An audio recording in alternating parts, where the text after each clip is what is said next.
Hadi pa hontama DLFM 106.9 Kasia bono ni hadi nyina yetie DL News.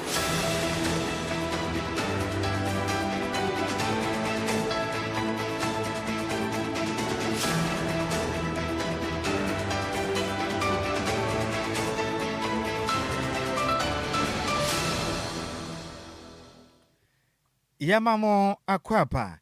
afi tumlikane share yen ewo Facebook ana finsi YouTube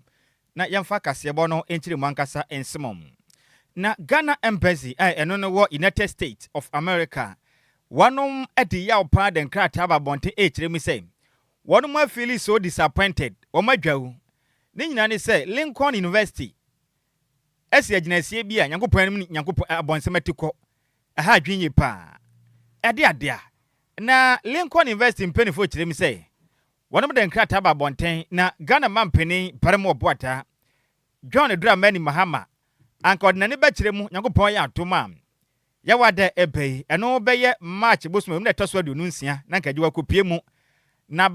abasobode akasiye pa na nka school no ete bono nya abasobo ketwa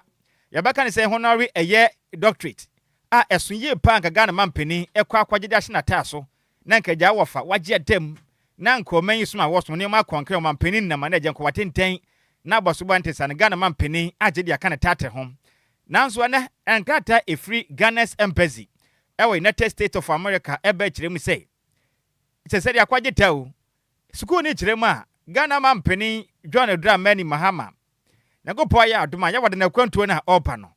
sa bosobo de soronko amade ma no 210 e chire din na school ni chire mu say ade Omane yetimu no baby obi ape na odi ne fufu obo the scientist obi atena se no so no ye operema na no nyonko be ma no to aden ene opa Ghana fo mo haw ne sen me ye oba na me nyonko oba ne hoye ma kono mpesem ne bobra me ne wade se oba mo ya asapon ne sen na school ni mpanimfo kire mu se wo ma adwon ahwehwem ahu ne se Ghana mampeni barem oboata John Dramani Mahama watumi atena se ayenhwe hansa amene Oman Ghana masibedwafo akwa asetena sei eye oba ne barema eda oba ene oba eda na barema ne barema eda sa geism ne ho sensem no omukọ akwahye ho mra na eja wa wunim na du sika be boro machi wodu watu afiasa atweaso wonso abeye bie nso emre ne wadi se de ese na ware mu kire mi sei omo nte ase efi sei oman na yetim ne wiasa ye wo no de obi apɛ ne woye me ye nipa na mpese me ye dua wo ya sapon ne senti oma hunu se Ghana mampeni oye adane asobra che nipa ompese obebu wiase amansan fa hodie nti no opese okwagim na oditum nti no we ye kokobo edi ka ompese omotwe na so se be ye kene bi no saa oba ne oba eda na enipa bi eya Ghana fo aso mutwan ye kasa saa no omo de omompene ye nya ye obia na onfa nipadua nya de ope evisa wo pa enyame pa wo su sisi nyame sisi nti aba ne se ne ye to omem na sabi mo ba be hye mna te senti school ni kire mu a 210 abasobode akaise nkoma Ghana mampeni John Dramani Mahama no omaje omade omampeni obe yompene ba bi ntena na wo de geism no ontwam ye behwe ekere me ho kire mu a momrama beto ade a omde beye mo we ya nkrata efri Ghana's embassy ewo United States of America enten eba enmedi mu kire mu esom na ba Facebook so Ghana mampeni ne picture na da so no wadwa pa ko fifa to so aha sika Ghana mampeni fa ba ko no wahunu omampeni ade na hye ne pa o Asina de na ko we yanka hwe mo na mo de abasobode esade ma omampeni yes ma redro na se obi ampo nya we nti se na mo beka wa bonten yenye ne dai o da bi emu bi ya we say communication aba ohu Ghana mampeni adwa o ma ye openi ne kokoro da dwon so bad let's say sa fa ne ho adwun o hwe picture sa oba no oba eda ne be ma da na brofo no mo pese ye yo so mo de ya de omo ye dada aha don pese ye nya ye tutum we de be se do mampeni onya na so Ghana yenwu da mane nyintum omo nkwasam na no mampeni wansan ase sa bode abasobode ne Ghana mampeni emfa sika mre no emfa hwe maka na brabo ho omo mfa made ananya sa omo mfa made motete too much momfa made ade ya me ya ne se madado mampeni eno ane ha me nanso enkwese hwe momfa made oya mampeni picture wadwa pa oya picture we mampeni adwa pa na mom ebeboa ye nso na ye ne yankase de ne akoye man mu yie because ye nya san peni ma hodo bi a ye peni ye kom mfa ma ye na so me ye ni ayɛ den ada hɔ ne ayɛ ye ho abɔbra ne ankasa ayɛ man yi ana nyɛ no no oh yanko yanim yentua kasiyabone so na CEO edema SOS Foundation no ewo New Dwabe North Municipal Assembly ewe poemantemo Samuel Saisa Akwadwo Eden Sema Tuja HM say nipa dodo be 1700 or more ewo municipality nim anomanya mfaso ewo foundation ni free registration mo ye ema National Health Insurance Scheme no na SOS for ekasa ye HM say ade omo buabu omo sane ebe ya nipa dodo be 40,000 or more ewo municipality nim do betimi aye free registration no ede amawom na mra omo share sa dwumade we ase ewo benembo som ne de tosom yensa won fimpiemienu ne aduonu nsia ni mu omo share ase ede fra sokore afidua se oyoko edekọ jumampo anini na na ya ade atememfo mo ho no matimi anya dwumade ne so emfaso no mukọ jumampo eno enebnada obenembo som ne de toso aduonu nan ewon fimpiemienu ene aduonu nsia yi mu omokoye NHIS registration site no ana CEO Samuel Saisa Akwadwo edi tuja ana ochemu se ade nipa dodo na ana enya so fa so ni titiru eni penifo wo honum mu chemu krampo na o ma hyase edi NHIS card no edi kwaya isabia sese no ejuma ye power pa no hawa na nkane na omo fam ni sese sa ha ni na eso atwa nti omo de aseda edi ma Samuel Saisa Akwadwo no ana CEO edi ma SOS Foundation na Samuel Saisa Akwadwo so eda omanfo ni na ase so mabomodia so mudi omumbe hye dwumade na ekoso se na ebe ya omonso no ebetimi enya so emfaso se Ebenezer no dia bedruni yakubia fine ye fiase be na wotu be nine from asokore na wotu ediso ye kwa fijase ye free fijase aba oyoko ye fi oyoko ene ye wojumapo akwantu ni wa nso yeguso ye fijumapo a ye beye tusen ye fi tusen a ye beya skesu eni kofi kuma bom ye fi wa ye be kone akwa wie e wa kodum na ese nu Dwabe no fode yankopa daroma ye ne obi bia awie na minuasna na obisa no ya ba Yesha, yetimi recorded over 1,700 you go so. Now there be a make limited here, ye limit, irrespective of the number no. You be make provision for Ubia. If I didn't no. Yes, the beboa rodoa e wonu Dwabe North ni na. You see the beboa rodo nu Dwabe North na dia. Na say you need limit bia e mano. Na yesha ye ni kofo enkita hudie na ye hote o my phone eni 106.9. Na yesa ko yechi yesha ye nuanu asukwa phone fi gas for mu di kan ye na. The me who so must start a campo at the Akko Sabia. And also no etre, Jumadie no titru adia near Pese TV. It's you said Timuno, yet Timmy as started at Teni Gusa, ye set here for this project. It's here that Obibia Central Phone so Yadamase. Send your Cosulina, Moan, and Mosan Sobon de Ru, and it's saying you are more or more film, a year you are more NHIS, New Dwabe North District, and so Yadama say, it's Mitsina, and me Fiano, so, and then on watch it, and yet Obibia Sabi. Oye juma obetine na bono so ene no woche to bibia oboa SOS team ni na no eye party for so aya mo ba ran bebo na no ye do bibia yankopon koso na onhira ye ni na ejidi se eni na beka ye ho abom na yakokoden ye timi awie project e onu Dwabe no fa ni wi a ada district e o eastern region so no 106.9 Eniya uti ye CEO edema SOS Foundation Samuel Saisa Akwadwo na manibo ye nsem twani continue kofi obo ana different poemantemu ebesomye yanto akase bo no so ne yemmwura wo maika na yemache bedwam na domukuma ewo o maika na mache bedwam ne hwanom afrens ntwerefo nhyiemu de nsem atodwa echiremi sem abenya ete abanwa so esmo maika na no ade dwumadie bia ba ye fa ne se big push project na no o maika na akwanya asei no na omba modin asiesie ni kama boa se be yam akwantufo na dwadifo ho beheha wonom ne Ghana sikasem etimi akonkanen na domukuma no echiremi se sa na mompa aban etuo ne yade a wonom eteche nanso ade ba kwetotwa o maso na ha mo yepa ne se ehunumu ne chese ne yefa ye enedi kwasibo ne baka ne se transparency na nya dwuma entiama ne mo amoye na hyesumase Ghana fo nse da ehunu ma ne se de yekọ contract ahodo mo ka som de ama companies bi no etesen ehu sikasem na de nyina kwa koye si one time na de enti ene domkuma no friends and ntwerefo nhia mu nyina ne same eye the fourth estate for eden krata ba bonte bekire mu same wo hwe dwumadi ahodo bia mpanifo de titiriw efa big push eye project ne ho na ase mu nhia dan na honom ye nhia dan ho kwan ahodo mo fa so edi sikadi dwumade ni nti amane ma na koye si wanta kwezi bo ne beka ne say yeso so sen ni bi enti ayese contract na mo sign no enipa kitua bi omo mane koma hye badwam ma mpanifo mo obo ho na ba akofo ohu ba akofo pe na kire se de ope ne wo ya ba ne sa na omen na omo boye ka enti ete se omo ma ehunu de yakọ se be bebo na Ghana fo nyinam etimi enya aban mu gidem na mra dom kuma na friends ntwerefo nhye mu ne ewo mehye betwam ena eye ranking member on roads and transportation committee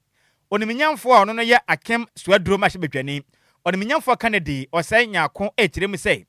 dom kuma no anamompa aban ni tu esiesie Ghana kwan no enye omo yeda wanum na aban ya adwen omo ta kire ye pa na mum ombesra ban omo emu na ho pefe contract ahodo ade ama adwumaku ahodo no enho kyekye ne tesen ma aban ni hu ma oman ni nyina no so ehu se contract no nipa dodo se na ma mo contract na me ma nipa dodo se ne hu sikasem ne tesen ma ye hu ye batia ne se aban se Ghana for dodo na be ye Ghana for dodo se na ma mo contract na akwan ni mpo wo mo ye afiri hia kwapem hen ni nyina ban nka ho asem na ne ma kwa esi one time na ekwa kyerem se wo mbesra ban wo mbesra na papa se ne manim yada o ma Ghana fo nyina hu de yakọ ne de ba efiri se ne ma bi yakọ maka so mo pa na wono mpo enwe so kra. We on the minority side are not opposed to the policy itself. Our concern, however, lies with the process through which the initial 50 projects have been awarded, particularly given that these projects are expected to cost the taxpayers approximately 50 billion as indicated by the President in his 2026 SONA. In this regard, we strongly believe that government must, as a matter of urgency, should publish the full details of this contract. This should include the identities of the contractors, the specific scope of work assigned to each contractor, and the unit cost per kilometer. This will give Ghanaians the opportunity to independently assess the policy and promote transparency in infrastructure delivery. It is important to recall that these are issues that the current government spoke vehemently about whilst in opposition. There is therefore a legitimate expectation that once in government, higher standards of policy transparency will be upheld. Unfortunately, the current approach appears to mirror the very practice that were previously criticized. This does not bode well for governance and undermine public trust. Aha, ebane sa oman mano jide yewo ema aban no ebetiako enti wonum mpene sa kraba man krata sem sikasem nyina no bibia entumi na hopefe magana fo nyina hu de yeko ene de ebam na no akire oniminyamfo Kennedy osanya ko esa kire mu sei ade aba kwa ha mu ye papa ene se prempren aban yi kire mu a ene efren kra kopim kuma se kwan no aba kire mu se woye na expressway project na ehon sensem so tesɛn ehon kratasɛm ani sikasɛm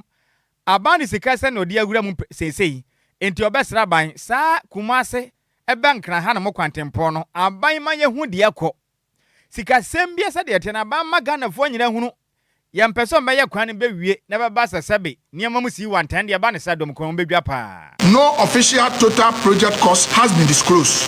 To date, no official total project cost has been disclosed. Furthermore, the 2026 national budget contains no allocation for the project, and there are no indicative cost projections for the period between 2027 to 2028. For a project of such national importance and scale, the absence of cost disclosure and budgetary planning raises serious concerns about physical transparency and implementation readiness. Ghanaians therefore deserve full transparency on this matter. Government must clearly state the total estimate cost of constructing the expressway, the expected compensation and resettlement costs for affected communities, and the overall financial implication for the state. Only with this information can we properly assess whether the proposed expressway will represent the most prudent and economically responsible infrastructure investment under the current fiscal circumstances. Aha, na so se kadodo amade hye mu no ye hu a ye mpene kram na no achi na oniminyamfo Kennedy ekire mu a ade aba konso omodwene ho monte ase ne se abandada no ede bia ye fa ne se drift eye mfidi edi yi akwan ede koma mensene assemblies ne nyina no mo fa ni patete wo no mo mbe wo maden ahwede mfidi na ye adwuma aban yi ba ye pe enata opama de hye ne nyina firi ho no mte ene wo kwa mensini a sa district road improvement program twa ne se ka ne se drip influences honom na nso nipa won be ya adwuma na akoye nsem bi akoye boache bi den enti on besere aban adenti na aban tu sa na moyi aban ma kirekirim evize sabe aban dada bi atu anamompa na odemfidi aba ya fa nipa tetena wie na momfa nya adwuma no pam wo mo ne nyenya nipa mo wantete on betumi di machines na ya adwuma Ghana fo akwan atoso de a ade anamo aba atu no ma kirekirim omodwen ho ene so The previous government procured a road construction machinery for all the 261 district assemblies, ensuring that each assembly had the logistical capacity to undertake basic roadworks and make feeder roads more travel. This was complemented by the deliberate policy to decentralize feeder road operations by assigning engineers to the district level to provide technical oversight and ensure proper management of the equipment. In addition, prior to the deployment of the machinery, young Ghanaians were taken through intensive state-sponsored training program conducted in collaboration with the equipment supplier to equip them with the technical skills required to operate and maintain the machines. These individuals, comprising operators and coordinators, form the backbone of the operational framework of the DRIP initiative. However, since this government assumed office, he has taken the decision to dismiss most of the personnel, and this has stalled the operationalization of the DRIP program in the districts. The consequences of these actions are evident on the ground across many assemblies. The drip machines have been parked and remain idle for over 15 months due to the absence of operators. As a result, feeder roads that were intended to be improved under this initiative have deteriorated, leaving many communities with unmotorable roads and worsening access to market, healthcare centers, and other essential services. While a central drip secretariat has been established to coordinate the program, it appears to lack the necessary financial and logistical support to effectively drive the implementation. This disconnect between structure and resource has further stalled realization of the program objective. Ne kwa no nyamfo Kennedy osanya kon eto ne kasa asu biewu ana wo kire mu se nsem bi hewu ehya papa efri se akwan pi abana dan hya se na nko ye no ndc aban be mo de atwa ne nyina agya kyese mo mfa ho ona mabɔ yɛm fitan duku ɛna aban edi sika afro ahya ase yi akwanfro mu kyerem se no ane sɛ na amban ɛyɛ Ghana sika na mo de hya ase yɛ sampuntu dwuma ne ntia ba ne sɛ nene aban atwi nani agya na sɛ akwan ne nyina aka nwura mu yi wɔn bɛsra aban sɛ akwanda da hodo a abanda da ne hya ase yɛ ya wanwie no ɔnto aso kama na Ghana sika ne nhyengu na ɔmampani nyai sɛ wagyae saa akwan ato baabi na wahya ase yɛ foforo ba ne sɛ na ɔman Ghana sika sɛm no pɛsɛ ɛsɛe kɛkɛ no so aban ma kyerɛkyerɛm na de ɔyɛ no. At the point of transition of the MPP government, over 1,000 road projects actively ongoing across the country. These projects spanning all 16 regions and the 261 metropolitan, municipal and district assemblies were duly documented in official handing over notes. They cut across key implementing agencies, including the Ghana Highway Authority, Department of Urban Roads, and the Department of Feeder Roads, reflecting a broad-based national effort to expand and modernize road infrastructure. However, 15 months into the administration of the John Mahama government, more than 80% of these projects have effectively been abandoned completely. Across the country, contractors have vacated sites and in many cases fully demobilized equipment. This situation represents a significant setback, particularly given that substantial public funds had already been invested in initiating and progressing this work. A change in government should not result in the discontinuation of ongoing capital projects, especially those financed by taxpayers' money. The abandonment of such a large portfolio of road projects not only leads to deterioration of partially completed works, but also imposes additional future costs for rehabilitation and completion. This pattern ultimately results in inefficiencies and a loss of public value. Had the current government prioritized the continuation and completion of these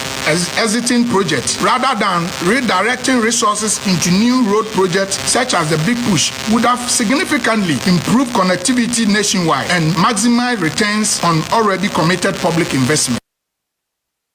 Any awoti ye bowra ma shebe dwamu a ono endem dem ko ma shebe dwamu no oye ranking member on Roads and Transportation Committee. Ono kwase na de hye wo akem swedru oye o mahye bedwene den de onimnyamfo Kennedy osei nyaako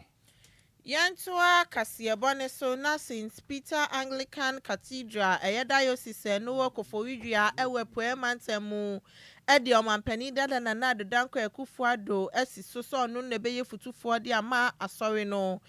kwasie da etwemu ewo benembo somne de toso aduonu mienu ewo mfimpi mienu ne aduonu nsia ni mu na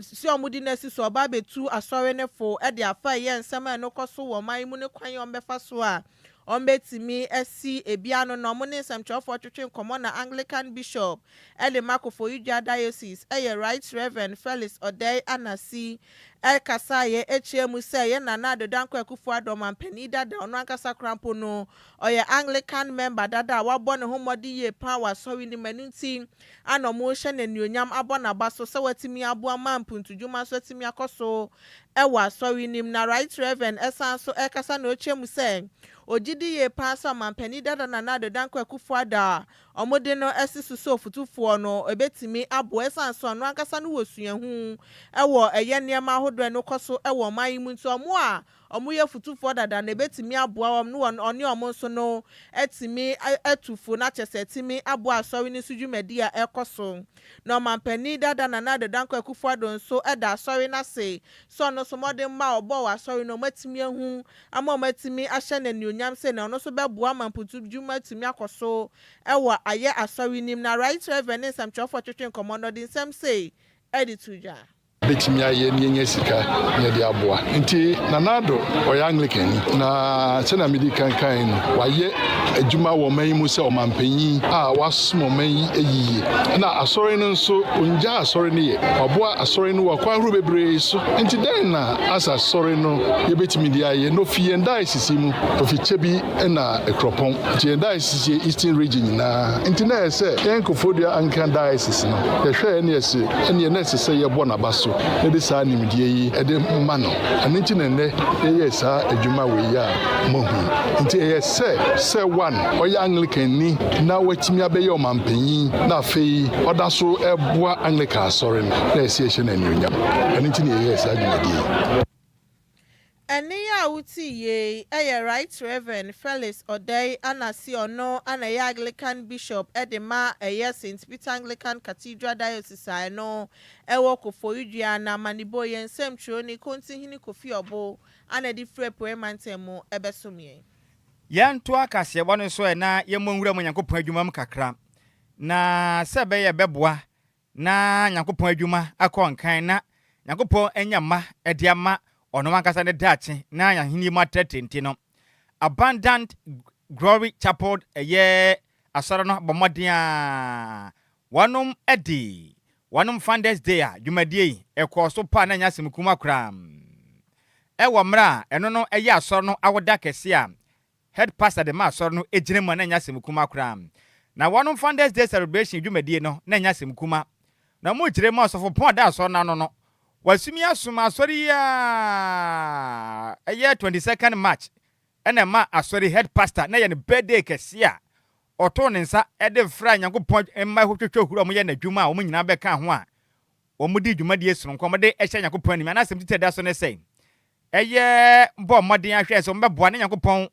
ani suade hunu abam na Nyankopɔn bibia opeso ye mani para omo se tumeko chem se vision for my blessings ne bibia tumi akonkan na madwumade ne konkan na osofopon on na da asafona no pastor perfect Smile Agyei ene DLFM santwe twen koma na wokire mi se ne wiase asesa abafo kwan so na fa so di dwumade nti aba ne sa pe se tete no na nyamesomte no sakire ya bam ti se de bede bia no ne maba akomienu ebe kwachew asofo ne bebre paifi se ne se de abafo kwan dwumade no dodo na nse da hunu so nanso yakwan ya Kristo mo modern na nyina no yentumi mfa sa ohanum ne yemmo Nyankopɔn adwuma no ne mantumi konkan emfa emayen na mna wasofopon kasa na ode afa eye nkomhye ho no ene wokire mi sei eye no kura pa se ne nyamesom ne se de wiase kɔ no enipa ma na adwena na ho no ma sofo betumi atwe ne de obetwi wadi simple crevice ne nipa pesika enipa pe ne ho anyenti kyese onwe nipa hu asisie ne kro no de bɛkɔ so sa nanso okire mu am se de atrofo adifu abuo no Nyankopɔn ma na omo ya so papa no omo ye nkomhyefo papa no prophet omo ye genuine dodoɔ na wo enti ama yɛ nkasa nkyɛn Nyankopɔn adwuma bebree ɔsan kyerɛ mu sɛ nnɛ ɛnam sɛ de nipa ni bi no kura mo nka onyame adwuma nti obi asɔre na ɔkasa kyerɛ Nyankopɔn asafo ma basa na ɔkasa kyerɛ Nyankopɔn nipa kyɛ sɛ ɔmfa bo na ne die ma no ɛha adwen enti ɔbɛsrɛ asɔfo a mo hyɛ nkɔm mmɔmmɔde amom nkɔnhyɛm ne mfira awurade wɔhwɛ na de no hu ne yɛ agyae ɛnka nyɛ force ɛnkɔhyɛ nkɔm na ɛnkɔgye fans ɛwɔ mmara Nyankopɔn bɛgye adapan ba ne sa ɛmo akora ɔsɔfo de afutuo paa de ama asɔfo ne Ghanafoɔ nyinaa sɛ ɔbɛsrɛ da yɛmɛyɛ nina hɔ ɛwɛ mmara ne yɛwɔ mu ma yɛmfa Nyankopɔn asafodie mfa nni agorɔ saa nso ma yɛntwetwe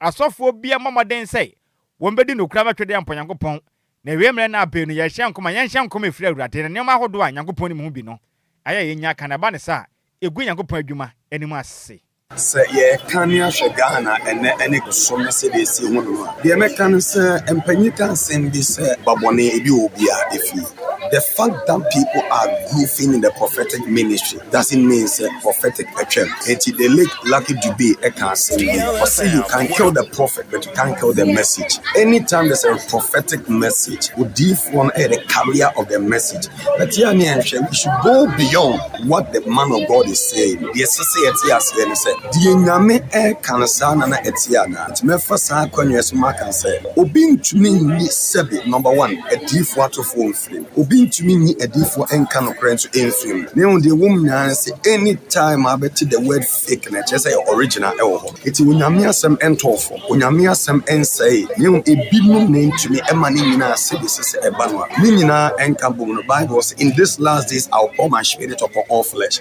it will be aso onyankopɔn asma de ɔde and a depicted in a really ebetumi aye ti mesre oman mesre ewiase se ye one last day si onyame hye ne hom de ama ewiase ne panyina no enkom se enwe apostolic enwe evangelism enwe akyerɛkyerɛ enwe bibia eto entwa kopin se ye beti the trumpet of the King of Kings are all back in the betumi ama bibia abɛbia na me ka we so e to ye nuan asofo de before so ye wonyame se ye o me se ene o de maadwene me se nye Awurade na ekasa de me susu ye nya Awurade na ekasa de mu de me te ye a me di tu anamo a onyame eka ye and very important me kan se bi ekse asafo Awurade ma to ano se it is better to choose rema over drama ade ne say bi di sofodi bi agro but the rema e asemo Nyankopɔn de fisro e de amaye no gidie se onyame ebesa ye niema bi na de achia ensay ne tu omo kasa chia politicians so fun so se mesrewo se bi wiase akodu nipa nsusuye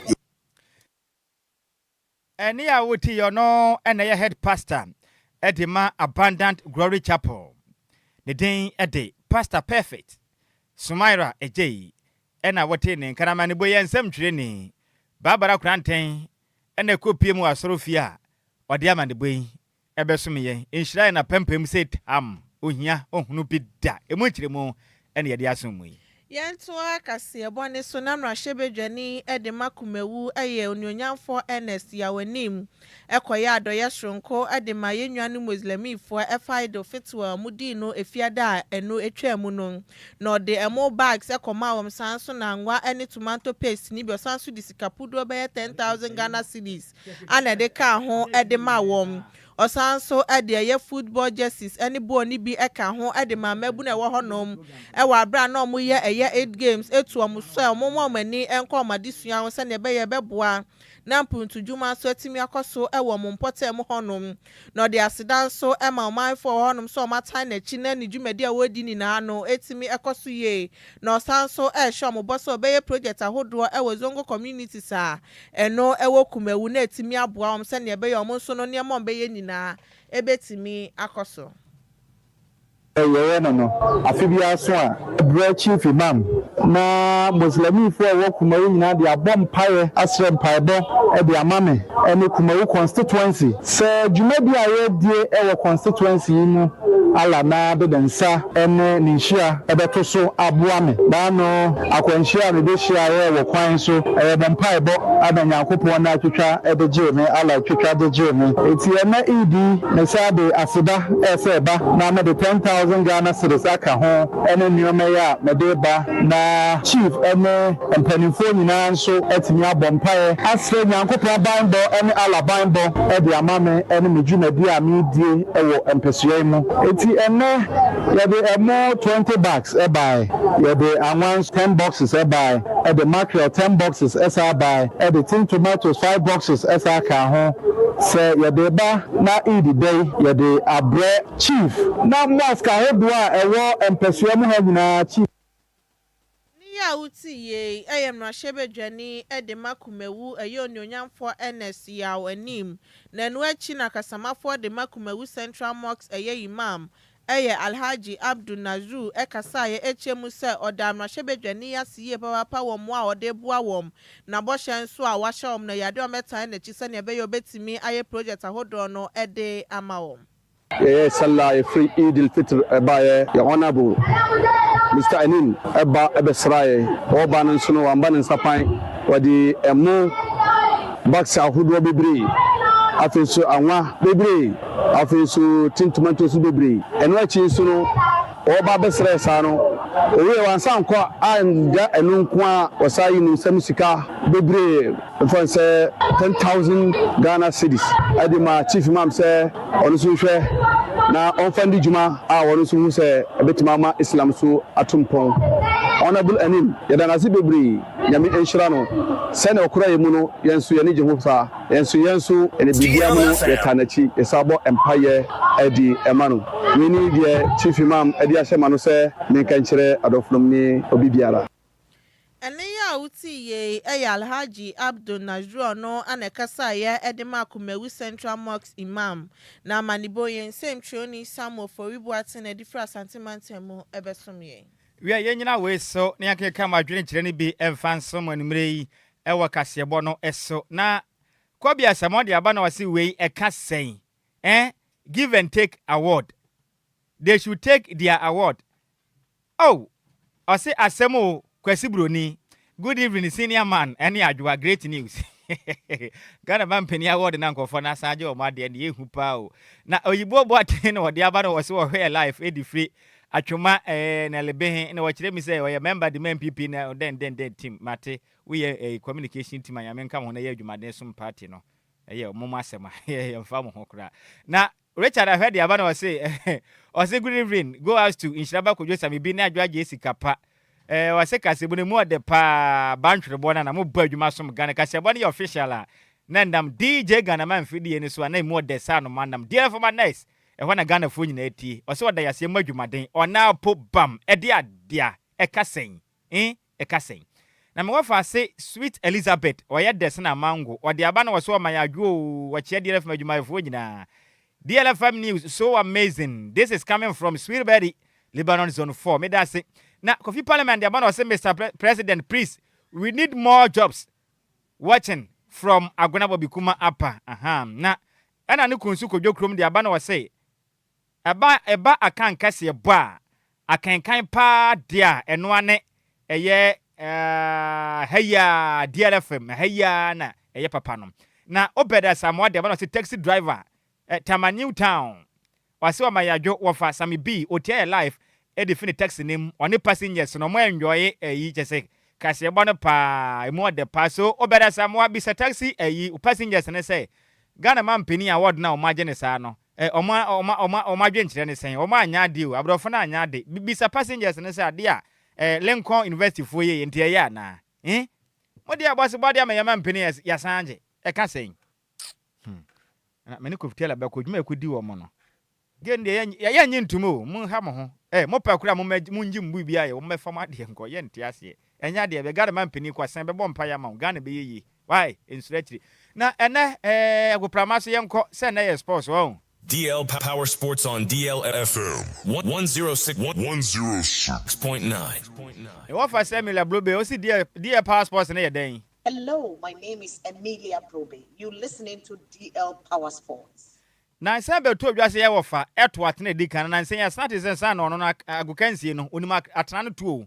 sesi ya wasene Ronaldo wasanche second goal na nsen ya amesi abasobo ne de enkasa Champions League ne nkwe ne ye wofa wa Jacob no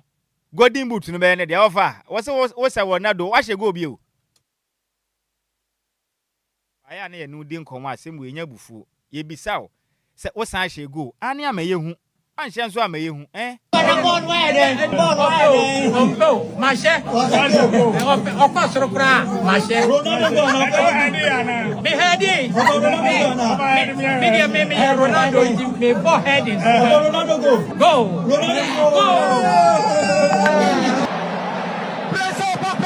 Mr. Kasante, Mr. Bade, Mr. Kasante, Asante, Mr. Kasante, watch your bottom room, Mr. Kasante, hey, Borike, go!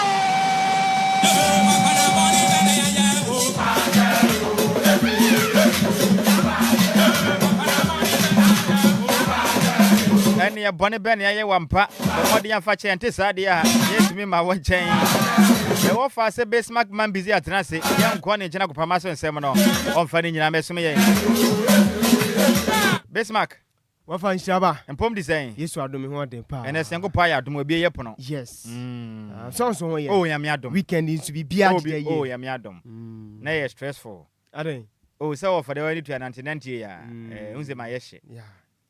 Chinica cry, be a boko. And Quan one didn't so. Yes. Then Yamiasi. Fine. And one you heard him. Oh, yes. None you heard him. Some Ghana Blasters and so. I mean, Friday we had a more first match, not Monday. Not Monday. Mabo second. The first match, Yane Austria. Yes. And we have Friday, 5 p.m. No. Not Monday, 8. Germany. Germany between you Mabo and Kama. Now Germany between Germany about Austria. Extra into me shall go. Yet me shall go against Austria. Austria. Say when a friendly match. Entim nanti and so bekai Jojo Alakot. Adia we are never co work up no kupria when you be on quanti place and Obia when you. Obia for any uncle Sisi and Kucha, no matter if you. Anna friendly game wins no. Anna Bay case stadium over court cap no opening young upon the Minimai. Hey, your place no more on the Obeko Bia Munim Dada. And how and your friend and macho you. Oh, Penny Jai. Oh, Jai. Sena Okano. Ebi a play bi wa onka otuadu radar no but performance obe put you as a friendly game we ufri oma hofro so na abagana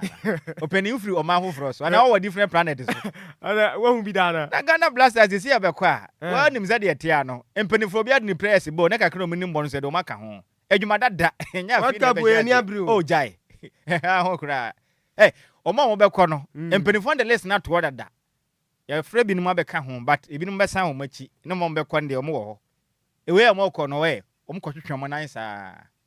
adwuma dada na and there we team bia on the national team bia na one ka do na bɛkɔ ana ona say so ku ne hu say ubetimi abo world na this the time na Jojo wala kɔto nyame on say want to blast down so mo bia o since then ɛna me wafa asiba akwan so efe ne sen kora de osina ka o Germany a okoprai number 80 kyerɛ Kofi chire. See a kind Nancy on so start keke bo. Oh na kwesi sen. We popo. Sa friendly match back hana ba omko bu ne nam ne China fo ko bu bu ne. Egurade nyanko. On se mo ye ne nan. Ba no obekọ. Kwa ba bio. I recover kakra obekọ. Say aye ne nan na man. The friendly match ne omko bo omonto mbo ase kakra nkra. Omo share kra nya hwe. Enye onye tournament proper. Ana me say friendly match ne ebe ma case. Yiwani ene de ma case. Sa ubetimi abo World Cup. Yiwani. Case bia ni babia. Samu. Oh, bisa champion. Me yenja na ka of first of all. Case bia ni babia kajagum. Right, Tabusu and Memo Adjoa Agyei Sikapa so Cramra DL 106.9 Mega Swamrason, Yada Gudemu Samaba Sumo Numero Siakasia Sushua, what Nhyiraba Kwadwo Sammy B Kasanswa, Anna Baba Sono Weno, Adjoa Agyei Sikapa Numero, one sweaty Melia Sumpa, and so Fidicas no Diaco, and Pokrani Diaba Bueno, Emraso Bismark Adusei, Men Suma Gudemu Samedini Soma, no Diacon Pokrani Diaba, Awagukan Semun Samno Diaco. Empokran diabani atrasi say dia madika din komo sampa to branch friend Sam Michael say one anso no timi kuchen sam no egu nkrata so Bismark Adusei man bi say mensume mesanim na u dia kompokran diaba enso djumadi enso no me pato join show no live on Facebook capital D capital L 106.9 images outdoor no videos outdoor empokran reactions no me pato we no champion Kofi Taylor one bomba diamond sanso so djumadi enso fe ade kan say Facebook ne so na bibi bia Kwankasida PSA and Command Lumba Super Transit dia Medica in Commosa Brebiano woman on Timmy for Jumadi who come at you ya cancer almost say and you may yad team Kunyadia Gudiamu Samno and Swasumiten Memi Busa Jumadia Bay Krana would anasem poefie baby bia one so by now and you may make Kamfu Lumba Super Mamsan Meno men can susu diasem patcha from Fidemu and Pennyfonso Swane so Krajia and they Ghana just a drama so be Bianswaja Tuma and you made your Biansu Bolumba Supanibi and Tibabi Biao Biano Babomade now Sanswa so Lumba Supanibi Madama yes in Konya so Gudiamu Samno Jade Bani Yashasia dia as usual numerasani on Yashasia and shred a fifth and patch over the weekend Ghana Premier League week 26 no me patch if you are when Friday Adia Kansa Sala first games out do Pina and shred me to Janako Pima say and then come on so tia heart of Lance Refie our grand door start many house of focus no Aquatia Cano Biantima for ball and to young quatra Mitchell 0-0 and I know Sutimi Pima Yadin come on to Dona so sumo and what you made in San Pacha 11 wonder so no at Trafio Swedro Stadium and Shane Samates 1996 no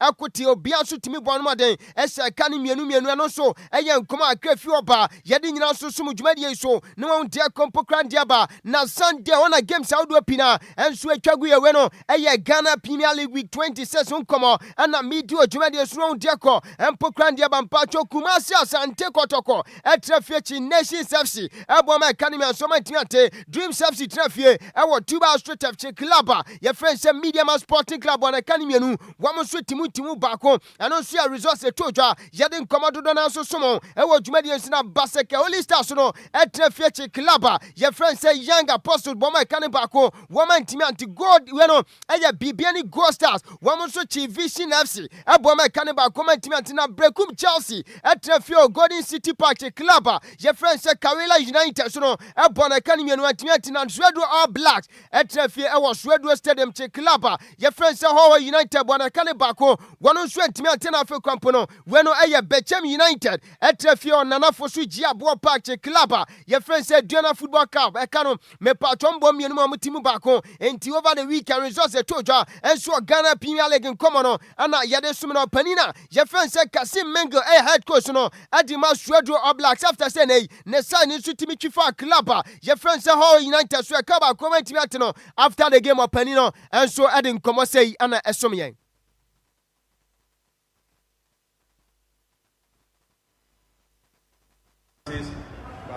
As usual, that's what has been happening. All our matches that we've been playing, we don't take our chances. Fortunately for us, we get one. DL Power Sports, the so I say they've done well, but they should try to convert their chances. The chances will be. Yenti weyan komo pani friend say Kasim Mengu head coach no Adima Swedro Oblak adi 2 after say na win and so etimi ba e Swedro Stadium after say na womu twifa ho United so e kaba kwa no and so komo akefi oba yedi nyina so sumo dwedi nsina patroni mo pani a ye friend say we no Kasim god we no e Kodizes one so a head coach Adima ho United ono so after say na entwedi ne eba odi komo say ana esum yen. The team. I like to be always honest. I cannot say that my team did play well. We were not able to create anything, especially first half. So, but what you have to do is you have to stay focused. When you see how you get conceded the goal, yeah, the opponent. Where head coach Edima Hoa United after saying a disappointment and a simple no disappointment results no and so to Jananwata and so our dear cancer no Swedro Stadium no and so come on Kefio by Dina so sumo and what you made in Pania your friends said Chioba Ristika and so head coach in my club your friends said Diana Sporting Club and also Edin come on after saying one also ne side no and so etimi according to against Bechem United. Game about need the points but also us need fighting from staying in the top. The game is very nice. We play very good football. Also the team, also our team. I lose the game in the first 45 minutes. I take the 2 scores from the personal mistake. First personal mistake from our player, and also the starting ball, the second score the same from 2 personal mistakes. Henti Chioba Ristika head coach Edima Diana Sporting Club and also the South Sumway and so assume after saying in the side of Diana and so take it defeat and so our club friends said Bechem United and Sano and you come and care for Bedina so sumo our Jumedians no Penia your friends said Kwabina Misa and so head coach Edima Bechem United no and so Edin come on craft as a one also traffic Edin Kunim. Please today deserve to win the game. We played everything in football. We were pressing, we were passing, we were running, we were doing everything in football. And I said they are like wounded lions, but they want to win the game at all costs. Kwabena Amisa head coach and so the man Bechem United or this South Sumway and so a giant in Suma Jumedian so no one dare compo crantiapa and also and come out cried in Sumo and what Jumedian so penny of friends suffering poor manson and so head coach at the man nations in himself last Sunday. One more travel called Babara has bueno a year Kotoko my can polymy and South Sene South defeat in the Banum from poor manson I didn't come and say and a giant. Not at all. If you look at the goals we conceded, they are all goals that can be. Eti yaguswa ye perfim poman so no so ade aka ne say ne voice a wade ama ya dini nyina so somo e wo dwumade enso diako empokran de aba eno so eti yantoa so yamfa komododo na so somo e wo dwumade ensina mpacho pania ya friends prince osei owusu e ya head coach chanso de makotoko metema krobia Kumasi asante kotoka na medium nkomo wano so edi nkomo akra esumye. Heart of Oak played very well, very solid at the defense, and then we also played very well at the defense. Right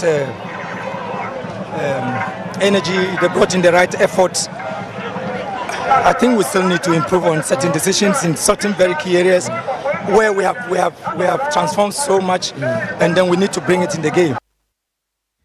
Yenti yaguswa ye penano yansaka ebe piani nyina so atum na won de kompo krantia ba eno so yankuma akefi obadi nyina so somo e wo dwumade enso yamfi coaches reactions nim na fe yamfi ani nsu kopiem enso Ghana Premier League stand no after week 26 no me pacho kopiem enso susu puno no so a say na community bibiani goals as a ready kan after week 26 or 48 points a me no ka say wade that first position pacho mediama etosu mienu kita 46 points Kumasi asante kotoko metema krobia Kuma pemba bamso tosu mensa ekita 42 points and adia can say no adia can say House of Folk the Continental Club Masters we know never say die until the bones are fully rotten tasu and and so that 42 points uko PM and so as you say bibia sisa na se say ya ne akodi ampatwa club omso betimi akopiem or relegation adia can say division 1 no say no mo komate ho United eda so e was 16 position 30 points and Young Apostles no e was 17 position on so kita 30 points na club your friend say 11 wonders no e was 18 position mi no ka say no we kita 10 points no so e yan komo if you are yadi nyina so sumo dwumadi enso de akọ empokra ne de aba awo dwumadi enso na ya sha se no be kai se ye nyina ofa Nhyiraba Kwadwo Sammy bin so di nkomo sempa tro na watwi mu a unim se na Friday big game a wodo pina so toja we no the senior soccer team the Blasters of Ghana enso ne o minor your friend say Austria enso e de ayonkofo kan se ni kwahye ani na reporter megada ene say brantia friend say Inaki Williams Arthur say you want to wepra 18 panifo so timi ayi na fiade can say Blasters me patro 26 man squad nim sanso na brantia friend say Brandon Asante Thomas one so epra reporter megada nyumei ene say brantia friend say Runford Yeboah we no Kwani Dolpha one on says Penifon so team friend say ne woman can the senior soccer team the Blasters of Ghana na say ono so team replaces Sam Rantier nia medu am come so asomo e wo dwumadi enso diako empokran dia ba na enopai me patro dia Power Sports ye de ni kwatete okakra ene yi e the senior soccer team the Blasters of Ghana kache during the time na say training session no enso so after train no just say Otuado ne boys no enso e ya can say shooting enti wo join show no live on Facebook we been say the likes of our brantia friends say when you captain fantastic when Jordan Ayumo Sanswana Fatal Ishakume say yes bono amu breaking as o ma shooty Benjamin Asamo diving at ade and also kuma Krefiopa yedi nyina so sumo dwumade so pania your friends say honorable Kofi Idi Adams say sports minister and asempon we no sports and adia can say recreation minister one also adding kuma akra etuja ahead of two games nyankopɔn adoma afiada ene ne dwada so Ghana enso ebebo. Austria and Germany, and yet trial, just trial. A friendly side, yeah, to play and be able to win and build our confidence. And then India grow. So and that is why you've already seen, as at yesterday, 15 of them had reported. So it should tell you this have never happened. Some of them or mobile ball in Ra. Anything Omunya report here. So once they finish their engagement, they would also join the camp, and the coaches, the technical team is taking everything. Honorable Minister Kofi Idi Adams, Minister for Sports and Recreation, and so Eddie Tuju are proud to me Patronia Kupoya Duma Friday and Monday. Games out to a blasters and Super Boy and Common and so on this note, Yabeko, Amanani latest and exclusive in Nano. D Aweno a Lumba Super at the Adjoa so from fly number D1069 and go for Lumba in Super natural mineral water. Get a grip with a silver break. Lumba in Super natural mineral water. Get a grip with a silver break. DL Power Sports on DLFM 106.9. DL Power Sports. DL Power Sports. Right, Tabusia Guswasin Konyaso, Kain Katesi Lumba, Supan, Memadika Dinkomo, Sampa, Jumadia Bayana Wood, Ubamansa, and Swetimiaka, Lumba, Supani Biasham, Wong, Yaza, Yasono so Kraja, as a Ubafiadia, and Pen for Chutro Ro, and Swat, just a Omodio Sompa, and Swasmo Casaficas, and Ubia, and Obiabu went and you know Timinka, and what Chichini Ben Champa, Chobabamaden, no amount Sanswa, Kalumba, Supani, Yamadama, Guswasin Konyaso, a good Yamu Samia, the Sumono, Diaco, and Pokrandiaba, Fondusuno, fly number. Dia 1069 Kofon Crosso, Amananin common latest exclusive Nino, Yadin Common Dudwana Sosomo, Ewa Jumadi and Snow, Dia Compo Crandia Bania Shasia, Me Pacho Thursday, we are 26th of March, win himself FIFA World Cup playoff games out one Pina, and also to Janako Pima say, and then command Tempacho, Dia Canseweno, Ayo Mine Friends in New Caledonia, any Jamaica, Bossa Gemno, one more be a very nini question, Mina, Jeffrey said DR Congo, Sansona, Bolivia, and it's Suriname, so Webo, Me Pacho. Mimianuno, Diobetimia Winnie Bianusu question Mina,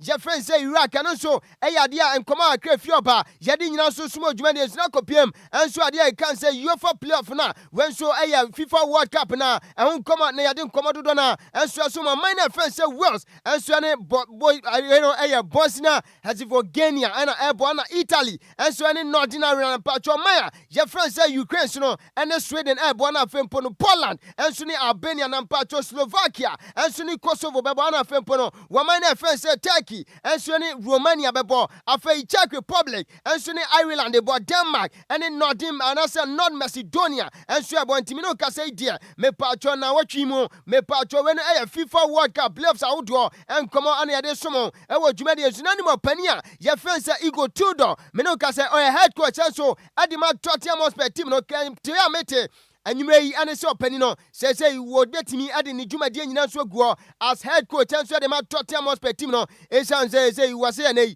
a modern boy Tottiamos per players no and so identity. I will go promotion and conquer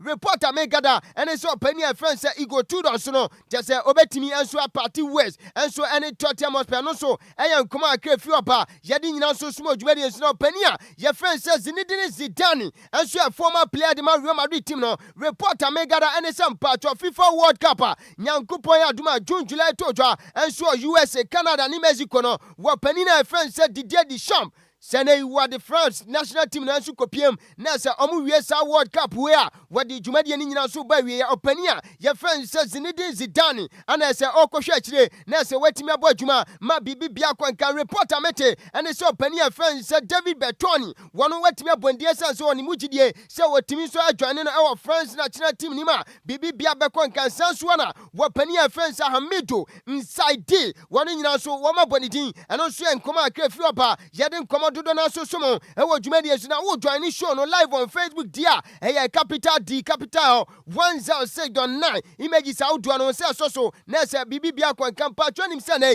la no Messi so attach down ewo Argentina na wo join ni show no we be say yes abrante no wa fa no brutal during that time I say ono so ACF ade kan say flight ni no say ye picture no na simple image no yansa kan de ni nyina so somo ewo dwumadi so no enso ye nkoma akra fi oba ye de nyina so somo dwumadi so nanim club ye friends RC Lens wo di dwuma enso ewo French Ligue na so ye reporter mete and it say wo so etimi abo French Ligue mpanifo wo so ebo mo so boy sanse nei come here say wo so etimi akeka matches outdoor enso abo so unim say April 17th wo ne Toulouse ebo eno French Ligue 21st April wo ne club France Toulouse eno kroya eno so ade kan say Coupe de France na fe 24th April so ne ade kan say Brest eno so French Ligue club anasempo no team anasempo ade kan say game eno so enkoma ka fi oba enti within 7 days there RC Lens say about 3 games crucial games pa eno na say omonam so bi ade nkoma ba monte say come here say na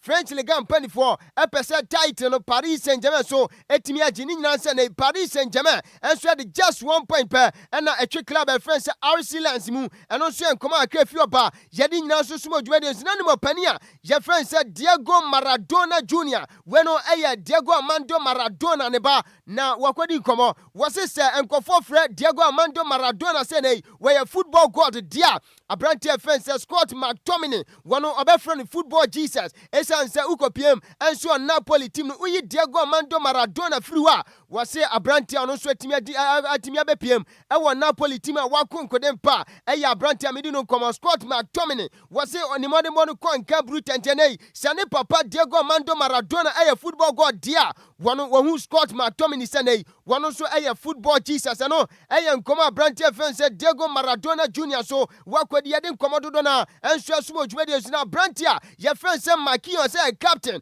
enso de mo man France Brazil no enso akwadi nkoma wase World Cup de anima nyankopon aduma junjule todwa no wase ohwe ni mu se Neymar Jr. enwu be nya se opani France Don Aweno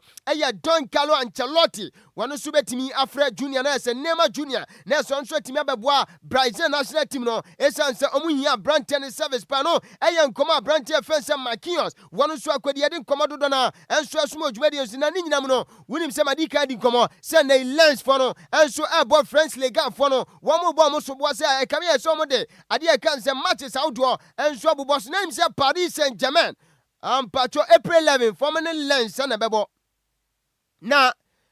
eno weno Champions League game omone club France Liverpool na bebo 11th April na eno achi no ombeba against ade kan se Lens na when a Paris Saint-Germain for say ahumbe hia sempo ade kan se French Ligue for no enso betimi postpone omo game against Lens for Lens team no Lens for say ahine ya ntwenta ene imu ko Liverpool na mo bra e won ye betimi ahyem na se French Ligue no yenso etimi abeda first anti reporter megada enso afri asan komodianim ene se Lens for say na game a omo ne Paris Saint-Germain babo enso e wa demand of April no wo mo se omo nya antiase sempo no empanifo so betimi postpone game no eno so enkomo akra efi obadi nyina so somo e wo dwumadi enso nani ma branch offense we no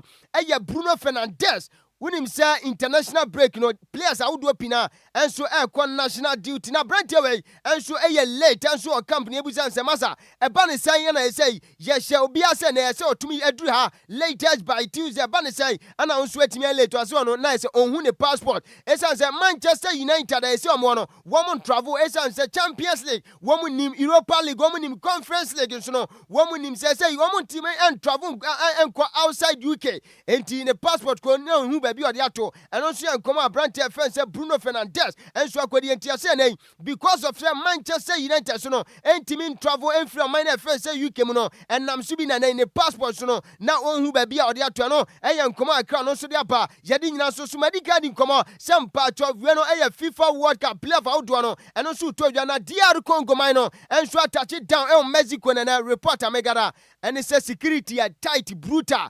24/7 DR Congo team no AP omo ko train chese o join show no live on Facebook go and say yes soldier men wo military men pa ana say omatimi ekita to amobok DR Congo man no ana say DR Congo players no wo mo so ebo omachi ban tin komo de anka dodo na wana so emre ne ko emre na ye be dia ka no yemfa nche fridge mi yankopon adom na achina yagimre na say ni da so mo bia adwuma de yetra so dia na say dia kam bia no yebetimi enso e de asomo enti ya nwumre yenda Lumba nsu pass se omo so ekwan mu a yede dwumadie no enso ebesoma se da PSA enkoma Michael say so no nsu timi boaye akukire nsam na gun krata se Bismark Adusei menso me mesani mi na ba bibia wotie dwumadie no wonso wonsa enso so nti wofa me sorry so no menchia Sam J Bakery Mama Julie ene ne husband Mr. Samuel Ahene Afo ana fe Benis anopa na awiano mi nudi nkomo nti unim dia nkomo na midi no midru ana se wine tempa ama mi tanwei ma mi chia Sam J Bakery mi fu ana fe machia Yaubema ukopiem ewo Madina Zongo Baptist Church School na chia eho ana Yaubema enso repair oye mpaboa wasa eye back in stock nti Yaubema se nei obetwa me correct bag pa nti Yaubema fantastic good evening enkomo na fe machia Dada Rich ye heavy man pa na fe afia madi manya ne ntiase ya transi a unfa show ni ndi agro wo Madina Estate ntanwumei fantastic good evening and comment afia madi ya chia pa ye heavy afi doka so kunu so ewa amasaman nti anso ya ntia na afi ya chia gift Arthur ana sister Hannah na manya ne ntiase okopiem ododo wan so a white partition omunso abiem pa ese enya asem ke 20 manteche last stop eho ana white partition and so dodowa enti yanche o munyina enti wafa magudie mu nsam ne yemfansi na ese se bibia kama na ese mo da to aso listen asa oh yes okay listen asa better asa wo bia de beso there be me ni bi nyamenka ho mate na on sha wode na heard me say Ghana Blasters of friendly games no oh yes be betumi akon kucho for you as you guys see it no don't foresee it that way kucho pa ya meni form kom last week ya brenti no yemfa kasebo no emfansi na mede ncha kase kwa ma Sylvia Tewia ma mede de kuye no me chena bi obi otemenka no ncha kase nkoma no na kasebo no ye DC na anokwa asem ba akone say mosimo kwa akobọ the friendly match o yemfansi mpese be so nti no Obi and him handkerchief. Let me see your handkerchief. See your handkerchief. I promise you I can see it. Ghana na tesu. Kasiabo ne ye de asimu semufo ne ye maze me berantwene semo ede ema yen. Champion Taylor Bemo Boada ede ye kopiem wo Facebook and afinsi YouTube makasiabo no wonya bi ehwe yem. Mr. Michael se eboaye ewo abukansi adwumadiem afin so yenko Facebook na ade nyina otar kofitela ho te se sombro no enya sem kuma kra techire pampe omboaye DJ Sigibi engineer ba ko pe echinchim kasafiri from adosum ya numre akenkan fo ne yetu ye mienu edi ameje so yo wofa ose ade ode one at Nhyiraba Kwadwo Sammy bi me mo fa se ba Adjoa Agyei Sikapa na kofiansa ye bekọ no awoda bi efa me kon ho ase menhu ne ntemti no bomode ma me project na menye na men soro so na anyasa me ne mo fa se fu benya ntokwa na we happy glorious birthday eko e de amajodit atom eye na teki na teki no ye class 3 no wigina na we if okọ school or Bright International School ewo ko foludua 2 streams eho ene wowo intiene eye ne birthday nyangopon hia ne pa efri ne maame Doris ofoluwa ene wase yemfa woda kese pa Emma Judith Adom eye na Teki class 3 ene wigina Bright International School ewo ko foludua 2 streams eho ene wowo inti ya menhia ne pi no mbo no ho ban obi na adwuma ne nyansa obetimi edi asua ne da chi bia no wabeye wode hyepon edi ama my Ghana happy birthday enko enfame wo fast Judith Adom ya mention na woda no wanya ne sonkokra we every Doris ofuru wa wo maame na o se yemfa woda sonko we no yemfa emma yesere se de to manim no edan ne egusu a yepe ya ho announcement kakra nkra wa wo bi wo dan a wode han ana wo ye agent na alajo ka price Aveno Junction ifri ho no ma bedu abeka Junction abeka La Paz Tesano eba achemota kotemanda command Dome mine 7 potem ho nyina no wodan a wode rente cheme ho self contain self meter bibia wo mu kama one mean ne washroom bibia na ne kitchen kan wo kama bombode na fra homatrofui ana say we agent na dan ye kan wo bia ye kama dan a ho atutu de wo fa wo de ba ifia ya de beje ye nkotu esika nwusa enwunu so a emfre ye besere mo ada me na bobodi no ehwa na ye se frɛ me sense so aladwo car price avenue abeka junction tesano achemwata akoteman abeka la pass dakoman mine 7 dome Sammy ahudui ene ye kan woden a na wafrɛ